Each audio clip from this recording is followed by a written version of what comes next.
Эта рабочая неделя началась с тишины в кабинетах и коридорах школ Сосногорска, Нижнего Одесса, Усть-Ухты и Верхнеижемского.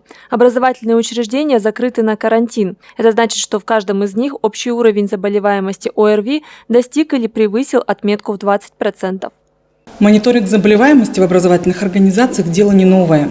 Ежегодно в периоды особых рисков с ранней осени до поздней весны ежедневно школы и детские сады проводят сбор информации о состоянии здоровья обучающихся и воспитанников. Естественно, в связи с распространением новой коронавирусной инфекции, теперь эта работа проводится весь учебный год для принятия оперативных мер.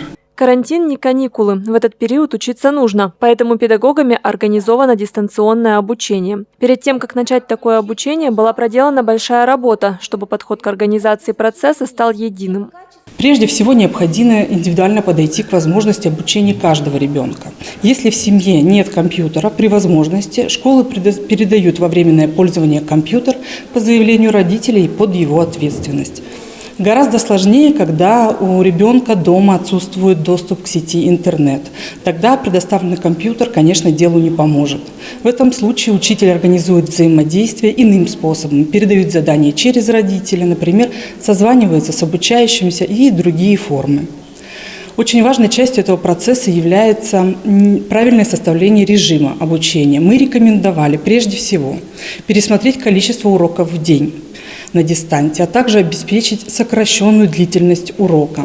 20 минут урока – минимум домашнего задания. Даже тем, кто болеет, такие нагрузки по силам, а уж здоровым детям облегченный вариант учебы тем более должен даваться легко. Как только 7-дневная изоляция подойдет к концу, каждой школой будет оцениваться динамика заболеваемости. Если она снизилась, то дети вернутся за парты. Если неделя оказалась недостаточно, карантин будет продлеваться снова на 7 календарных дней. Управлением образования организована работа горячей линии по вопросам дистанционного обучения. По телефону 56367 ежедневно можно задать любой вопрос по образовательной деятельности.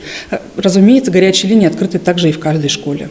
Поскольку ситуация с заболеваемостью нестабильная, в городе закрыты для посещения учреждения культуры и объекты спорта. В связи с эпидемиологической обстановкой у нас на сегодняшний день приостановлена спортивная подготовка спортсменов. В очном формате у нас тренируются только члены сборной Российской Федерации, Республики Коми, которые прошли соответствующий отбор и сейчас готовятся к более крупным соревнованиям такого уровня, как зональные и всероссийские.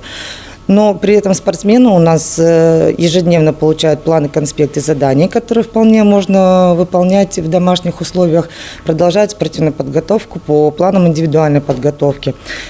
Также для максимального снижения заболеваемости среди детей было принято решение о приостановлении оказания услуг и на платной основе. Но при этом у нас всегда остается возможность посещения открытых наших спортивных площадок. Это и стадион «Химик», и лыжный стадион «Черемушки», и стадион «Локомотив», которые всегда готовы принять наших любителей спорта, наших спортсменов. По словам Елены Пашиченковой, все ограничения носят временный характер до 13 февраля. В случае возникновения вопросов у спортсменов или их родителей можно обратиться непосредственно к руководству спортобъекта или отдела физкультуры и спорта. Номера телефонов есть на информационных стендах в каждом объекте спорта. Полина Бастракова, Наталья Максимова, Евгений Юрин, Вести Тимана, Сосногорск.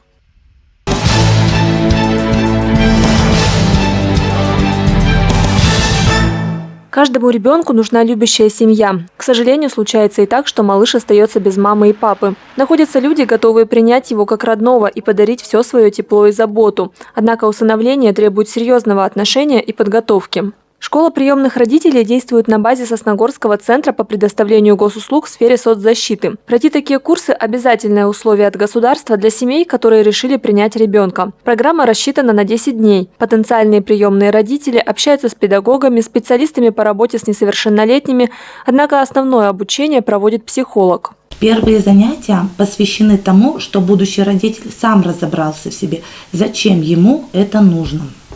Участники группы у нас проходят специальную диагностику, рассказывают о себе, вспоминают различные ситуации из детства, выполняют определенные упражнения. Следующие же занятия касаются страхов и ожиданий будущих родителей перед опекой либо усыновлением.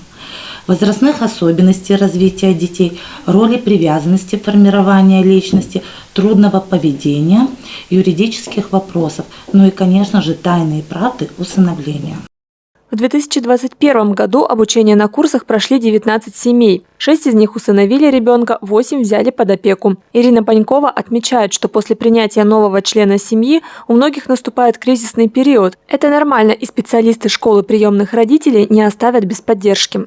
На базе нашего центра существует служба сопровождения замещающих семей. В службу сопровождения обращаются как опекуны, так и усыновители.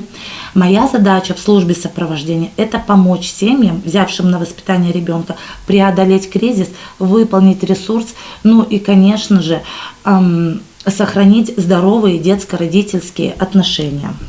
Чтобы пройти обучение в школе приемных родителей, нужно оставить заявку, позвонив по телефону 6 75 07. По этому же номеру можно получить подробную консультацию. Обучение начнется, когда сформируется группа. Полина Бастракова, Евгений Юрин, Вести Тимана, Сосногорск.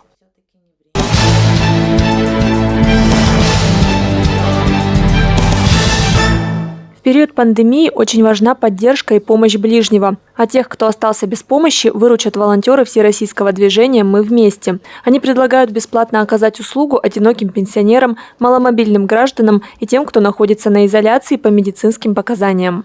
Пожилой человек звонит, говорит, какая помощь ему нужна. То есть это либо доставить ему, например, бесплатные лекарства, забрать по рецепту и доставить домой, либо в приобретении каких-либо продуктов, либо опять-таки приобретение лекарственных препаратов за свой какой-то счет, и волонтеры уже идут и оказывают эту адресную помощь.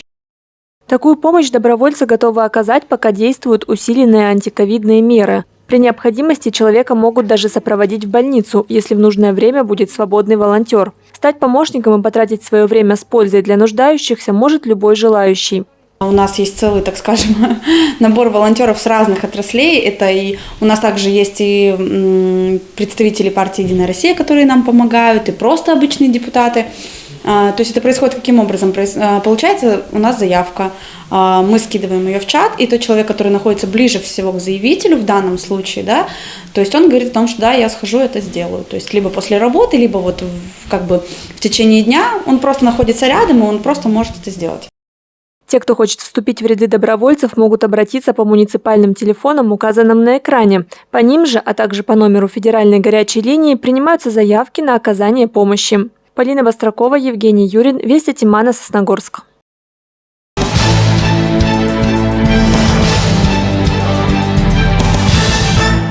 Сборная команда спортивной школы Коми по мини-футболу, в составе которой были игроки из Сосногорска, Ухты и Сыктывкара, победила на первенстве Северо-Запада. Турнир прошел в конце января в городе Великие Луки. Участвовали юноши 2008-2009 годов рождения. Футболисты из Коми отправились туда по итогам республиканского первенства, которое проходило в нашем городе в ноябре. На участие в окружном этапе сборную готовил тренерский штаб из Ухты и Сосногорска.